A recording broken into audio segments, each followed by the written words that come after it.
साधु और नर्तकी। किसी गांव में एक साधु रहता था जो दिन भर लोगों को उपदेश दिया करता था। उसी गांव में एक नर्तकी थी जो लोगों के सामने नाचकर उनका मन बहलाया करती थी। एक दिन गांव में बाढ़ आ गई और दोनों एक साथ ही मर गए। मरने के बाद जब ये दोनों यमलोक पहुंचे तो इनके कर्मों और उनके पीछे छिपी भावनाओं के आधार पर इन्हें स्वर्ग या नरक दिए जाने की बात कही गई। साधु खुद को स्वर्ग मिलने को लेकर पूरा आश्वस्त था। वहीं नर्तकी अपने मन में ऐसा कुछ भी विचार नहीं कर रही थी। नर्तकी को सिर्फ फैसले का इंतजार था। तभी घोषणा हुई कि साधु को नरक और नर्तकी को स्वर्ग दिया जाता है।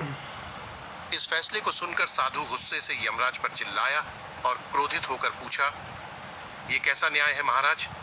मैं जीवन भर लोगों को उपदेश देता रहा और मुझे नरक नसीब हुआ, जबकि यह स्त्री जीवन भर लोगों को रिझानेयों के लिए नाचती रही और इसे स्वर्ग दिया जा रहा है।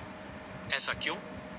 यमराज ने शांत भाव से उत्तर दिया, यह नर्तकी अपना पेट भरनेयों के लिए नाचती थी, लेकिन इसके मन में यही भावना थी कि मैं अपनी कला को ईश्वर के चरणों में समर्पित कर रही हूं, जबकि तुम उपदेश देते हुए भी यह सोचते थे कि काश तुम्हें भी नर्तकी का नाच देखने को मिल जाता।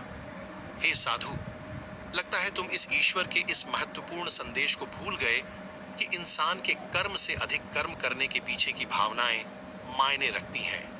अतः तुम्हें नरक और नर्तकी को स्वर्ग दिया जाता है। मित्रों, हम कोई भी काम करें, उसे करने के पीछे की नीयत